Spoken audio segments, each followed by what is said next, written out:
Gising na kaya sina ate? Ate? Ate? Gising na po ba kayo? Hindi sumasagot ah. Ate? Ate? Saan ko na ah? Ay, wala pala sila dito. Anong oras kaya sila umalis? Nagluto na pa naman ako ng kanin. Wala pala sila dito. Ako na nga lang mag-isa kakain.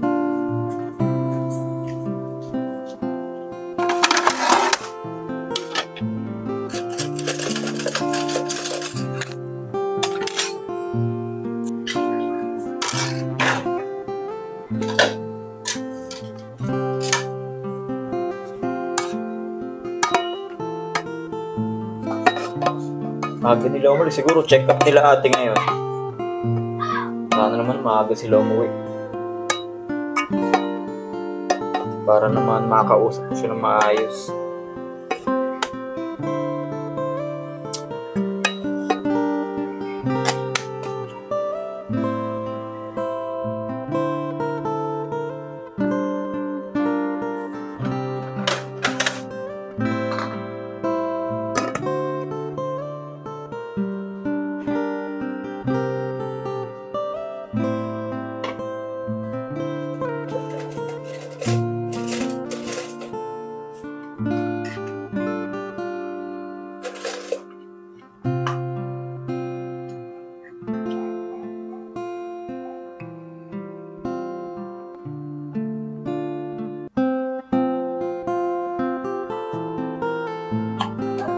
Habang lumilipas ang mga araw, habang tumatagal ako dito sa loob ng bahay, lalo kong nare-realize na parang mali ang ginagawa ko. Tama ang kaibigan ko. Alam ko may binabala ka. Kilala kita. Alam ko takbo ng utak mo. Tol, alam mo naman 'di ba? Bata pa lang tayo, magkasama na tayo. At alam na alam mo rin na wala naman ako ibang nagustuhan na babae bukod sa kanya. Sabi ko na nga ba, Tol eh. Hindi ako nagkamali eh. Tol, alam ko naman bata pa lang tayo, gusto mo na yan. Pero Tol, hindi tama eh. Asawa ng kuya mo yan. Tsaka tignan mo, yung mga anak na sila. Pamilyadong tao na yan. E paano nalaman ng kuya mo to? Tol, pamilyado na yan, no? Gusto mo ng pamilya, bumuo ko ng sarili mo. Hindi yung maninira ka pa ng pamilya ng iba. Tsaka pare, mag-isip ka nga. Asawa ng kuya mo yan, no? Kawawa naman yung mga bata pag maghihiwalay yung mga magulang yan.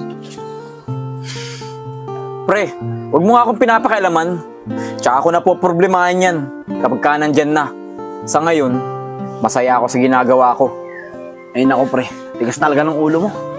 Kaya lagi ka na lang napapasok sa gulo eh. Pre, kaibigan mo ako. Sana maiisip mo na lahat ng sinasabi ko para sa'yo. Asawa nga siya ng kuya ko. Pero ako naman ang nauna eh. Ako ang una niyang naging kaibigan bago ang kuya ko. At ako rin ang unang nagkagusto sa kanya bago siya. Pero bakit naman ganun? Siya ang pinili imbes na ako. Kaya ito ako ngayon, pinipilit ang sarili sa isang taong hindi naman talaga ako gusto. Sa isang taong nireject na ako noon pa. Pero anong magagawa ko? Nandito na eh. Mali man ang ginagawa ko sa paningin ng ibang tao. Pero gusto ko lang naman ipaglaban yung pagmamahal ko sa kanya. Baka naman, hindi pa huli ang lahat. Siguro, kaya naman niyang iwanan ng kuya ko para sa akin. Gagawin ko ang lahat para magustuhan niya ako. Kahit buntis pa siya, aakuin ko lahat ng responsibilidad. Ako magtataguyod sa kanya, kasama ang 2 anak niya. Magiging buong pamilya kami. Kahit hindi ko sila tunay na anak, okay lang yun. Ang mahalaga, kasama ko yung taong minamahal ko. Sana sa mga susunod na araw, maging okay kami. Sana, habang tumatagal, habang lumilipas ang panahon, mahulog din ang loob niya sa akin. Gagawin ko ang lahat para sa kanya. Kaya iniisip ko ngayon kung paano namin itatago ito kay kuya. Or kung papayag ba siya na nandito ako. Pero bahala na. Hindi ko naiisipin yan sa panahon ngayon. Basta ang malaga, magkasama kaming dalawa. Sa tingin ko, tama ang hinala ko. Tama ang kutob ko na nahuhulog na rin ang loob niya sa akin. Hello? Pasensya ka na ha. Hindi na naman ako makapagpadala sa'yo. Kasi isa ako sa napili ng boss namin para hindi pumasok. Sabi niya, mga 2 buwan daw kami hindi makakapagtrabaho. Tatawagan na lang daw ulit kami. Kasi bumaba yung sales ng kumpanya namin eh. Naku, paano na kami ngayon ng anak mo niyan? Alam mo naman na malapit na akong manganak. Kailangan ko ng pang-suporta. Sa pampa-check up at pangbili ng mga vitamins ko. Tapos yung anak mo, alam mo naman na nagagatas pa rin hanggang ngayon. Saan ako ngayon kukuha ng panggastos namin yan? Yun na nga eh. Pero huwag kang mag-alala. Gagawin ko yun ng paraan. Yung mga katrabaho ko na hindi naman tinanggalan ng schedule, ihiraman ko muna ng pera. Basta, hintayin mo na lang ako. Tatawagan kita ha. O sige, gawa mo ng paraan ha. Kasi alam mo naman, buntis ako. Di ko madidiskartehan yan. Wala akong pagkukunan. At alam mo naman na ako din nag-aalaga sa anak mo. Walang ibang magbabantay dyan. O sige na, mamaya na lang. Ay nako, okay lang kailangan namin ng pera. Ate, eto may konting pera pa ako dito. Maliit man to pero alam ko makakatulong sa mga gastusin mo. Naku Jex, kahit hindi na, gagawa naman ng paraan ng kuya mo eh. Ano ka ba ate? Huwag mo nang tanggihan. Gusto ko rin naman yan at saka kahit hindi mo nabayaran yan.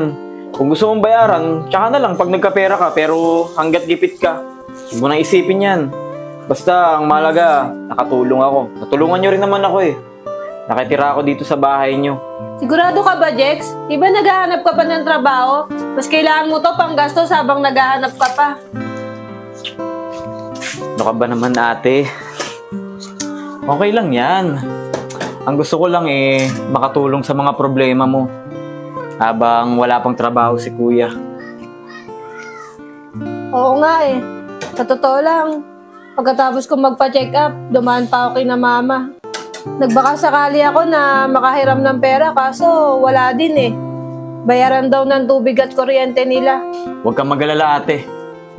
Akong bahala sa inyo. Habang nandito akong gagawa ng paraan para sa mga panggastos nyo. Tsaka hindi kayo magugutom. Akong bahala. Maraming salamat talaga Jex ha. Malaking tulong to. Buti na lang nandyan ka.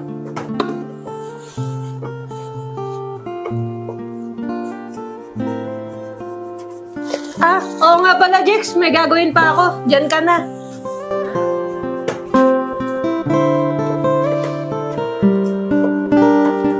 Sana bigyan niya ako ng pagkakataon para makapasok sa puso niya. Para pagbigyan ng pag-ibig na iniaalay ko sa kanya. Bata pa lang kami, wala na akong ibang ginusto kung di siya lang. Kaya kuya, pasensya ka na. Ipupush ko tong pagmamahal ko sa kanya. Kahit alam ko na asawa mo siya. Hindi ako papayag na makuha mo siya.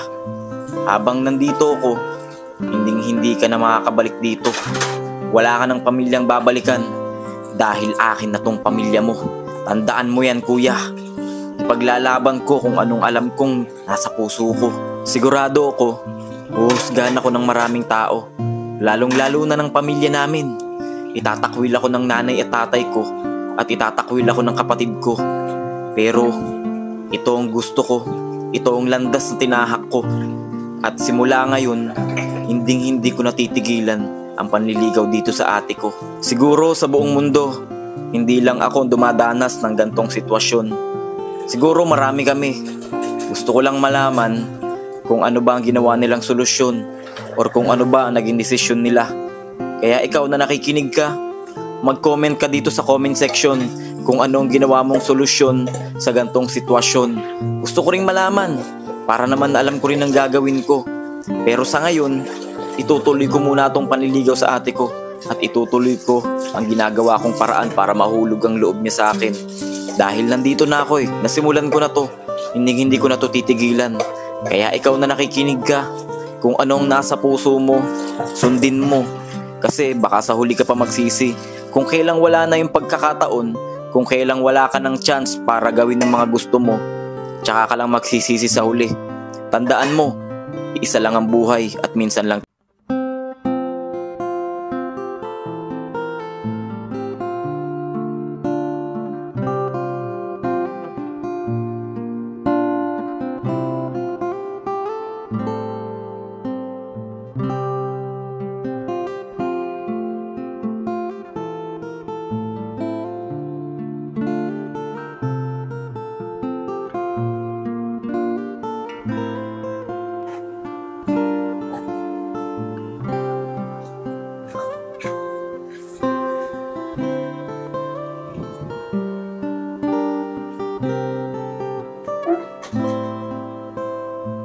Wala pa rin sila.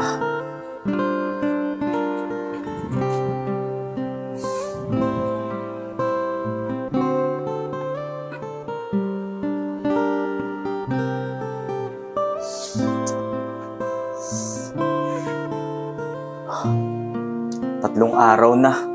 Ay, hindi. 4 na araw na pala. Hindi pa rin sila umuwi dito sa bahay Bakit kaya? Di kaya iniwan na nila ako? Siguro ayaw sa akin ni ate.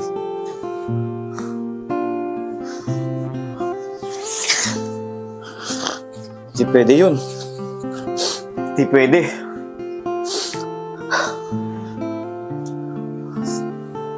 Siguro hindi niya ako gusto. Di pwedeng hindi niya ako magustuhan. Bakit? Anong mali sa akin? Gwapo naman ako Di pwede. Di pwede. Kailangan magustuhan niya ako. Naboto. Mali. Mali. Mali yung ginagawa ko. Mali yung ginagawa ko, hindi. May asawa na siya Pero mahal ko siya Hindi pwede. Hindi ko hayaan na mawala siya sa akin. Hindi pwede.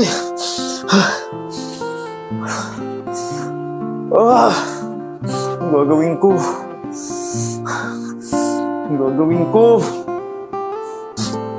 Gagawin ko ang lahat para mapunta siya sa akin. Kung kinakailangan gamitan ko ng dahas, gagamitan ko siya ng dahas. Hindi pwedeng mapunta siya sa kuya ko. Hindi huli ang lahat. Kailangan sa akin lang siya. Sa akin lang siya. Sa akin lang siya. Sa akin ko lang. Tama. Tama.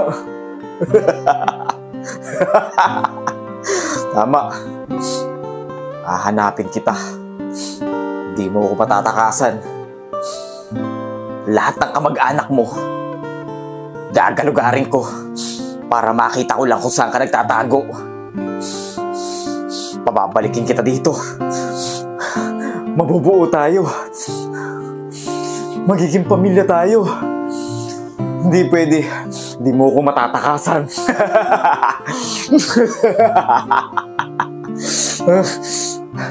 Babalik ka dito at isasama mo yung anak mo. Magiging anak na natin yan.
init to sa loob. Buti na lang dito sa labas. Medyo mahangin. Dito! Magsisimula na yung birthday! Bakit nandito ka pa rin? Chong, ang init kasi sa loob eh. Lumabas lang ako kasi nagpapahangin lang ako saglit. Ganun ba? Magsisimula na yung birthday. Di ba nga sasayaw tayo?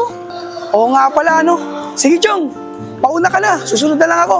Sumunod ka na. Sige. Sige. Init.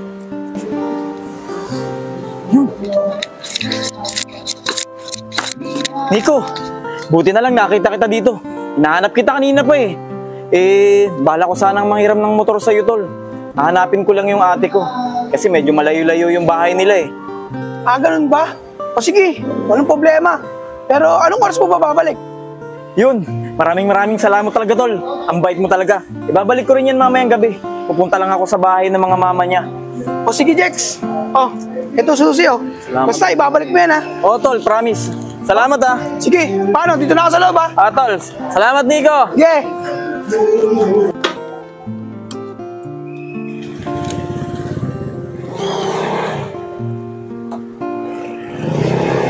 Sana nandun si ate sa bahay nila.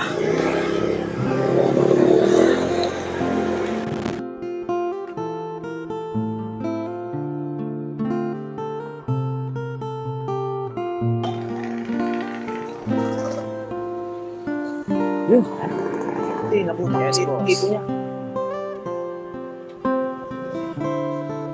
Okay, boss. Magandang gabi po. Di po ba kayo yung tito ni Arian? Bakit? Ako nga. Itatanong ko lang po sana kung nandyan po siya sa bahay nyo. Bakit? Sino ka ba? Daddy, tara na. Ayan yung nangungulit kay Ate Arian Bakit? Anong ginagawa sa Ate Arian mo? Daddy, nabalitaan ko kasi kay Tito Enad. Doon siya tumira kay Ate Arian. Di ba po may asawa na yun? Teka, sino ka ba? Ano ka ba ni Arian? Sa totoo lang po. Aaminin ko po sa inyo. Nakatira po talaga ako sa kanila. Kapatid po ako ng asawa ni Arian.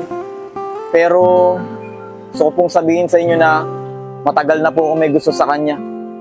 Hindi lang po ako nauna sa kanya kasi niligawan siya agad ng kuya ko.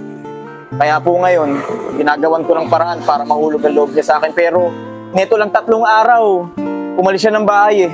Di po siya bumalik kaya kung nandyan po siya sa inyo, baka pwedeng palabas naman po. Gusto ko po siya makita. Nandyan po ba siya sa sasakyan? Ano ba? Kulit mo rin eh, no? Ito, parang awa nyo na po. Gusto po ko talagang makita si Arian eh. Parang awa nyo na po. Tulungan nyo na po ako.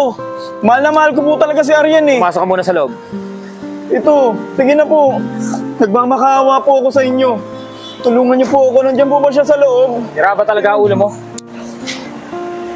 Alam mo, may asawa na yung pamangking ko Mahal ko po siya eh. Hindi ko po kayang kontrolin yung sarili ko. Hindi ko po kayang mawala siya. Pag nakita ko ulit yung pagmumukha mo at kinulot mo yung pamangking ko, tatamaan ka sa akin. Ito. Malis ka na!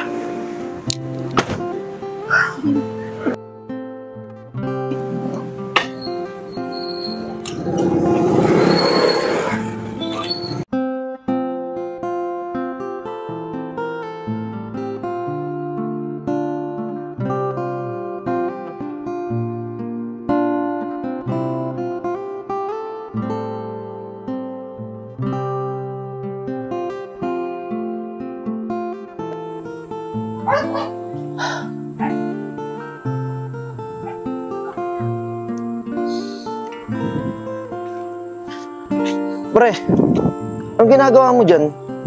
Bakit tulala ka? Parang ang lalim ng iniisip mo Siya nga pala, mga tropa nasa tambayan. Ba't di ka sumasama?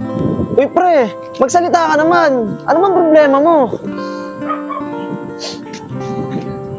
Yun nga pre, malaking problema ko ngayon.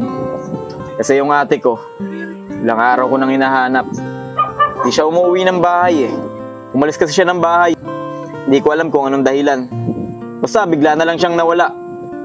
Akala ko magpapa-check up lang siya eh. Pre, para ako mababaliw eh. Hanggat hindi ko siya nakikita, hindi ako titigil. Kahapon, kinausap ko na yung tito niya. Pero wala rin ako nakuhang impormasyon. Pero baka balikan ko yun. Pagtatanong-tanong ko na lang kung nasa ng bahay nila. Pre, parang may naririnig akong ganyang balita. Doon ka daw sa bahay ng ate mo nakatira. Di ba yun yung kababataan niya ng kuya mo? Yung crush na crush mo? Ayos ang balita. Nakarating na pala sa inyo. Kanino mo naman nabalitaan yan? Tama ka. Doon nga ako nakatira sa bahay ng ate ko. Magawa ko ng paraan para mahulog yung loob niya sa akin eh. Ako nauna doon. Mas nauna ko siyang nagustuhan kaysa sa kuya ko. Pero kuya ko ang pinili niya. Kaya gagawa ko ng paraan para mapunta ulit siya sa akin. Hindi ako papayag na pag uwi ni kuya, yun pa rin ang asawa niya.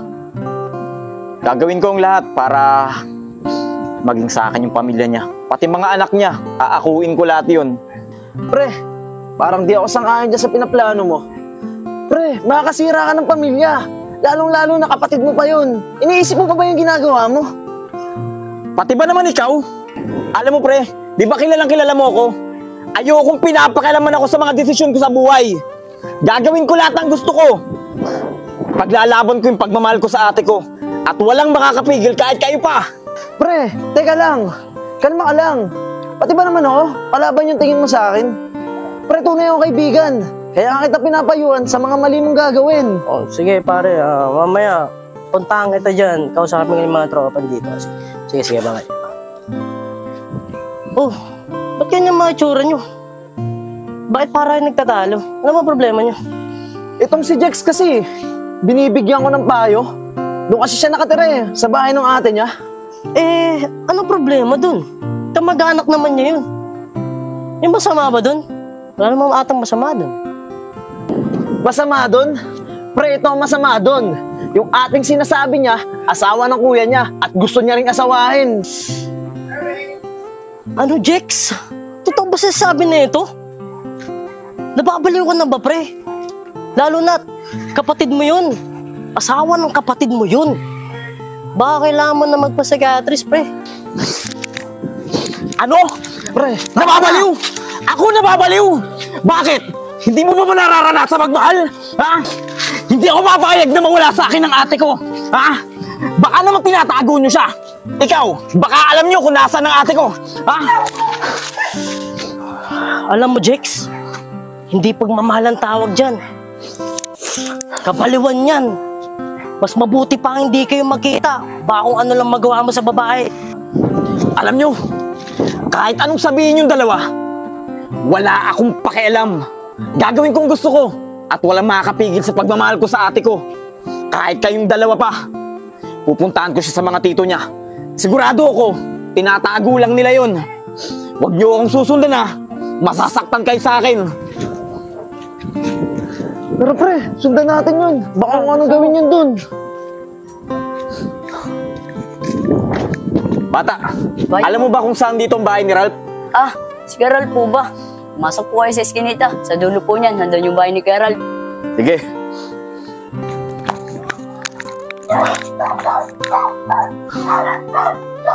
Pinapahirapan mo ko Makikita din kita. Ito na yata yun. Ralph! Ralph! Lumabas ka dyan, Ralph! Ilabas mo si Arian! Alam ko tinatago niyo yun dyan sa loob! Ralph! Lumabas ka dyan! Arian! Lumabas ka dyan! Alam kong nandyan ka! Ate! Tara ka na dito! Umuwi na tayo sa bahay! Ralph! Ilabas niyo si Arian! Ilabas niyo! Sino po yan?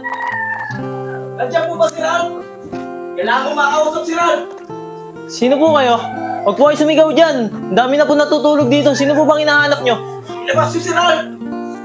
Jimboy! Hindi ko siya makakausap! Ano yan? Ito po kasi. Hinahanap si Ate Arian eh. Ralph! Ilabas mo si Arian! Sino ka? Nandiyan lang yan! Labas mo si Arian! Una naman pala. Napakaingay mo ah. Patigas mo talaga ang mukha mo. Gusto mo ba talaga masaktan? Ha? Tigas na mukha mo ah. Ano sinabi ko sa'yo? Di ba may asawa na yung pamangking ko? Kapal na mukha mo eh, no? Ano? Di ka alis? Ano? Di ka ba talaga alis? O gusto mo tumawag ako ng mga polis? Gusto ko lang naman makita si Arian. Alam kong nadyan yan sa loob. Papasukin nyo na ako. Jimboy! Kapitan mo! Papasok ako dyan sa loob. Alam kong Kapitan mo! yan. Tado ka! Ano? Hindi ka pa talaga titigil? O gusto mong basagin ko ng basagin ang mukha mo? Ha?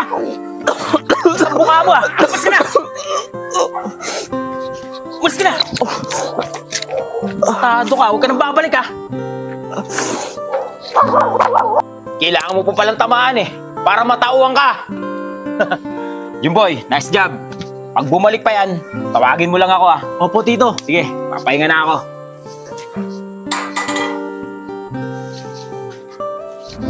Hello guys, maraming salamat sa mga nag-aabang ng mahal ko ang asawa ng kuya ko. Maraming salamat po sa mga sumusuporta sa amin at sa mga palaging nanonood. Maraming salamat po sa inyo. At sa mga nag-subscribe dito sa YouTube channel natin, sobrang thank you po sa inyo. Ngayon po may pasensya na po kung hindi po ako agad nakakapag-post ng video kasi buntis po si Arian. At possible po ngayong araw manganak na siya. Kaya pagpasensyaan nyo na po kung hindi nyo siya masyadong nakikita dito sa video na ginagawa natin kasi medyo masailan po kasi talaga siya magbuntis. At maraming salamat po sa pag-unawa. Ginagawan ko lang po ng paraan para makapaggawa po ako ng mga video, para makapag-scene po ako, para may mapanood po kayo. Pero lahat po yun kasama po talaga sa istorya. Pero yun nga lang, medyo iniiba ko lang po ng konti dahil nga po si Arian po ay hindi po natin mapalabas, hindi po makapag-scene dahil po masailan po pagpubuntis. Ngayon po, dinala po namin siya ngayon sa ospital ngayong ano bang date ngayon? March 7. Ayan, dinala po namin ngayon sa ospital. Kaya ayun, maraming salamat po sa mga sumuporta.